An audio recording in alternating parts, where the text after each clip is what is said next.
मेरे प्यारे भैया बहनों, सुप्रभात। ये त्रिकोणमितीय सारणी जो किताब में दी गई है, ये कोणों का अनुपात है। Sine theta, cos theta, tan theta, cot theta, sec theta, cosec theta. इसे हमें कक्षा 9वीं एवं 10वीं एवं आगे की अन्य कक्षाओं के लिए भी आवश्यकता पड़ती है, तो इसे हमें याद करना पड़ता है। तो जैसे साइन 0 डिग्री का मान 0, साइन 30 डिग्री का मान 1/2, साइन 45 डिग्री का मान 1/√2, साइन 60 का मान √3/2 और साइन 90 डिग्री का मान 1। इसी तरह कास, टेन, कॉट, सेक, कॉसेक थीटा, ये आपको किताब में देखने को मिल जाएगा। परंतु इसे हम याद कैसे करें और इस सारणी को कैसे तैयार करें, इसके बारे में मैं आप लोगों को बता रहा हूँ। अब हम देखेंगे त्रिकोणमितीय सारणी है। सबसे पहले हम अनुपात 0 डिग्री, 30 डिग्री, 45 डिग्री, 60 डिग्री और 90 डिग्री, हमें कक्षा 10 तक इतने ही डिग्रियों का मान की आवश्यकता पड़ती है। सबसे पहले हमको इस सारणी को तैयार करने के लिए हमें याद करने की आवश्यकता नहीं पड़ेगी, बस हमें कुछ इनके चरणों को याद कर हम इस प्रकार की सारणी को तैयार कर सकते हैं। जैसा कि हम 9th में भी बताए थे, 10th में भी बताते हैं इसको। तो सबसे पहले हम ये 0, 30, 45, 60 और 90 डिग्री को सबसे पहले नंबरिंग कर लेंगे, 0 से स्टार्ट करके 0, 1, 2, 3, 4। दूसरे स्टेप में हम इन सभी नंबरों को 4 से डिवाइड कर देंगे, अर्थात 4 से भाग कर देंगे। 0/4, 1/4, 2/4, 3/4, 4/4। भाग देने पे हमें क्या प्राप्त होगा? यदि हम 0/4 को हल करेंगे तो 0 मिलेगा। 1/4 हो गया। 2/4 को सिंपलेस्ट फॉर्म में कर दिया, छोटी संख्या में बदल दिए, 2 1 कम 2, 2 2 4, 1/2 हो गया। 3/4 नहीं कटेगा, 3/4 लिख लिए। 4/4 को भाग किए तो 1/1 या 1 प्राप्त हो गया। अब इन संख्याओं का हम वर्गमूल निकालेंगे, तो 0 में वर्गमूल लगा दिए, 1/4 में वर्गमूल लगाए, 1/2 में भी वर्गमूल लगाए, 3/4 में भी वर्गमूल लगाए और 1/1 या 1 में भी वर्गमूल लगा दिए। अब वर्गमूल निकालने पर हमें जो प्राप्त होगा वो साइन थीटा का मान प्राप्त होगा। जैसे साइन थीटा बराबर L/K लिखे, अर्थात यहाँ L माने लंब और K माने कर्ण, माने ऊपर का जो मान होगा वो लंब का मान हो जाएगा और नीचे वाला जो मान होगा कर्ण का होगा। तो साइन थीटा जैसे 0 का वर्गमूल निकालेंगे तो 0 प्राप्त होगा और हम हर में 1 लिख सकते हैं। उसी तरह 1/4 का वर्गमूल निकालें तो 1 का वर्गमूल 1 होगा और ये 4 का वर्गमूल कितना होगा? 2। तो साइन ये 30 डिग्री का मान कितना हो गया? 1/2।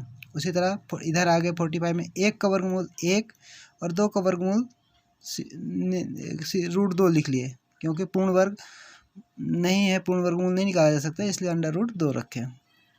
उसी प्रकार 60 का मान है √3/4, 3 का वर्गमूल नहीं निकला, 4 का वर्गमूल कितना हो गया? 2, तो √3/2। 1 का वर्गमूल निकाले तो 1 प्राप्त हुआ, या 1/1 लिख सकते हैं। अब cos थीटा के मान को हम कैसे निकालेंगे?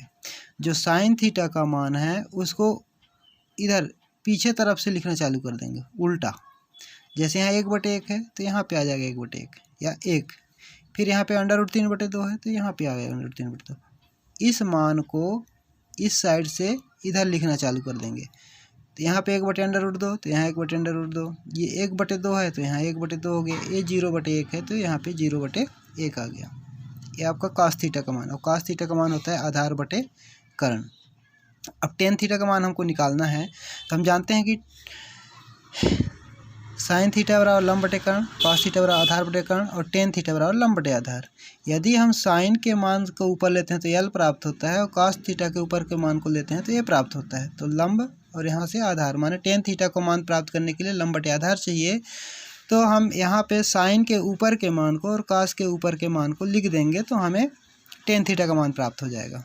उसी तरह जैसे 0 यहाँ पे 1, 0/1 भाग करेंगे 0 हो जाएगा। उसी तरह साइन का मान यहाँ पे 1 है और cos का मान यहाँ पे √3, तो क्या हो जाएगा? 1/√3। फिर साइन का मान यहाँ 1 है और cos का भी मान 1 है तो 1/1 या 1 लिखेंगे। उसी तरह साइन का मान यहाँ पे √3 है और cos का मान 1 है तो √3/1 या √3 लिखेंगे।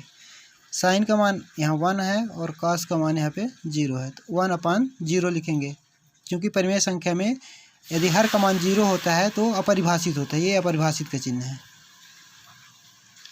अब कॉसेक थीटा, पहले की वीडियो में हम बता चुके हैं, साइन थीटा का अपोजिट कॉसेक थीटा होता है।